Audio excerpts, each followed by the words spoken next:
o de los relatos donde pasan cosas más o menos extrañas. Eso es lo que se llama literatura fantástica en la tradición, digamos, inglesa, que es la que Borges tiene presente. Y Borges realiza una serie de operaciones completamente distintas que están muy en la tradición de lo que Macedonio está postulando.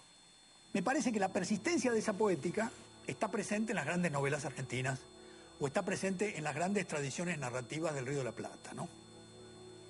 Yo sencillamente quisiera poner el ejemplo de Rayuela de Cortázar, de La vida breve de Onetti y de Adán Buenos Aires de Leopoldo Marechal, como novelas que están conectadas con esta percepción de cómo funciona lo novelístico y la novela. Novelas que borran el límite entre ficción y realidad y llevan eso ficcional a lo real. Por ejemplo, en La vida breve, ustedes recuerdan, Arce, que ha perdido a su mujer o que está en una situación de pérdida en relación con su mujer, escribe una historia de un personaje llamado Brausen que está inventando un lugar que se llama Santa María, y luego Brausen va a Santa María y lo encuentran en Santa María. Es decir, la novela termina con el viaje de Brausen a ese lugar inventado, que será el lugar sobre el cual luego Onetti construirá toda su ficción. Y Brausen aparece varias veces nombrado como el gran, digamos, autor de todo el mundo. Es decir, que un elemento ficcional, construido ficcionalmente, como es el mundo ilusorio, utópico de Santa María, se convierte en un lugar real al cual va el personaje y se convierte luego en la génesis de las novelas de Onetti.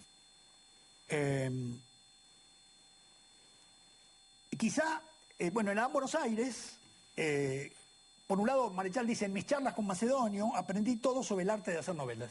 En Adán Buenos Aires, no solo podemos decir que Samuel Tesler, el filósofo Barrial, acompañado por una banda de seguidores, tiene que ver, como dice Marechal, con Jacobo Fickman, el poeta, que seguramente tiene que ver, pero también tiene mucho que ver con Macedonio Fernández. Por tanto, hay como ciertos rasgos ahí que podríamos identificar con Macedonio. Y luego está el cuaderno de tapas azules, que permite a los personajes, a través de un ombú en Saavedra, bajar a ese mundo un poco infernal, imaginario, al cual los personajes salen de Buenos Aires, digamos, y van a parar a ese universo utópico, imaginario, como un universo visible. En el caso de Rayuela, quizá Rayuela es la que lleva más lejos la propuesta de Macedonio Fernández, está citado muchas veces en el libro. Me parece que el personaje de Morelli, el novelista que aparece en la novela y que tiene una serie de hipótesis sobre la novela y que está escribiendo una novela interminable que desde luego no logra nunca ponerle fin, es una, no sé cómo llamará eso, es una alusión, si ustedes quieren, a Macedonio Fernández y a su relación con el género, ¿no? Las tablas de lectura son el lector salteado de Macedonio Fernández. Otra vez, nunca hablamos aquí de influencias, hablamos de conexiones, redes, pensamientos que con distancia y con lugares diversos están tratando de enfrentar el mismo tipo de problemas. Entonces, desde luego, la tabla de lecturas de Cortázar, con el lector que se saltea de un capítulo al otro, tiene mucho que ver con las hipótesis de Macedonio en los prólogos. Y lo que me parece que identifica estas novelas, sobre todo Adán Buenos Aires, Rayuela, el Museo de la Novela Eterna y las ficciones de Borges, es la idea de la novela o el relato como una enciclopedia de saberes y de ficciones, ¿no es cierto? Donde el tipo de elemento narrativo empieza a estar muy ligado a la circulación de ciertos saberes y los efectos que estos múltiples saberes pueden producir en distintos ámbitos, ¿no, verdad?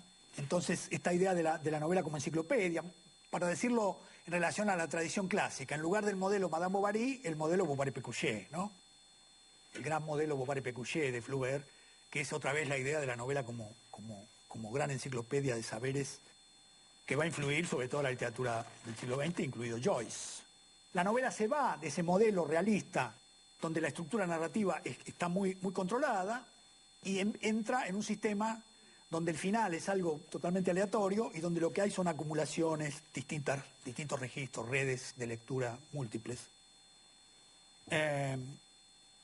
Luego hay siempre conspiraciones en estas novelas, grupos, pequeñas sociedades secretas, el Club de la Serpiente en Rayuela, este grupo que rodea a Tesler en Adán Buenos Aires, el grupo que rodea al presidente, hay siempre algo conspirativo, secreto, etc.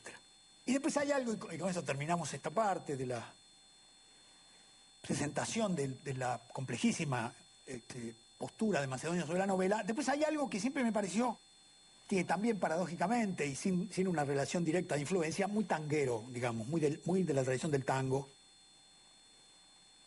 en estas novelas argentinas, ¿no es cierto? Y podríamos incluir otras en esa serie, como Los Siete Locos, como Sobre y Tumbas. Es decir, un poco lo que pasa con los tangos en su origen, ¿no? El primer tango con letra, el primer tango que canta Gardel, Mi Noche Triste, de 1917, pone la frase que yo diría que es el incipit inaugural, que percanta que me amuraste, ¿no? Es el comienzo del tango, la mujer lo dejó. Percanta que me amuraste en lo mejor de mi vida. La pérdida de la mujer en el tango genera una especie de filósofo barrial, digamos, que a partir de esa pérdida mira al mundo desengañado como un lugar absolutamente atroz, lleno de maldades y lleno de falta de sentido de la lealtad. Esa pérdida le produce una mirada completamente escéptica sobre el mundo y al mismo tiempo lo pone con una lucidez muy particular, ¿no es cierto?, que le permite por momentos percibir el universo, ya sea el barrio, las estructuras básicas que se repiten siempre, ¿no?, el paraíso perdido, etc. Para mí, yo lo digo un poco en broma, pero Cambalache es como el Aleph de los pobres, digo yo, ¿no? Porque, bueno, en Cambalache uno podría pensar que pasa lo mismo que en el Aleph, ¿no? Beatriz Viterbo abandona a Borges, se muere, él se entera de todo eso y ve el universo en ese punto secreto que está, como sabemos, en el sótano de una calle Garay. No habría Aleph si no hubiera habido pérdida de la mujer. No habría el Cambalache, donde todo está amontonado como en el Aleph, si el filósofo de Discépolo no fuera alguien que tiene una herida en el corazón, porque la deslealtad de la mujer es un modelo de la deslealtad moral del mundo. No es que estemos de acuerdo con esa mirada, ¿no es cierto? En el caso de Macedonio es el gran tema de su obra, ¿no?